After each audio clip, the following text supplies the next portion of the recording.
Hello', মই মামুন। আজিৰ ভিডিঅ'টো আৰম্ভ কৰিলোঁ বৰখাবাৰী ষ্টেডিয়ামত যাই থকাৰ পৰা এনেদৰে অকলে গৈ আছোঁ আৰু যাই তাই কিবাকৈ পালোঁ আৰু ভিডিঅ' কৰা নহ'ল যিহেতু অকলে গৈছিলোঁ আৰু এনেদৰে লাইনত থিয় হ'বলৈ দিলে আৰু সেনেকৈ আমাক 4 নম্বৰ গেটলৈ পঠাই দিয়া হ'ল। সেনেকৈ আমি গৈ আছোঁ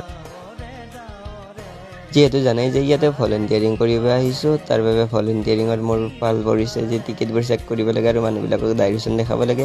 আৰু এই চাকচোন চিকিউৰিটি গাৰ্ডটোৰ কি মানে ফুটানি একদম মানুহ কমিবই নিদিয়ে। এনেদৰে অকণমান সময় থকাৰ পিছত এই হাউচফুল মানুহ আহিবই ধৰি আছে। এনেকুৱা আৰু মানুহবিলাকক দেখাই দিলোঁ ডাইৰেকশ্যনবিলাক।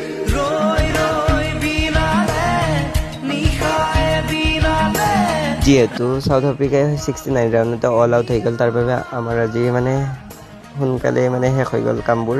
তো সেনেকৈ আৰু অলপ খেল চালোঁ আৰু ইংলেণ্ডে যিহেতু জিকি গ'ল, মজাই লাগি গ'ল। ভিডিঅ'টো ভাল লাগিলে লাইক ছাবস্ক্ৰাইব কৰি দিব।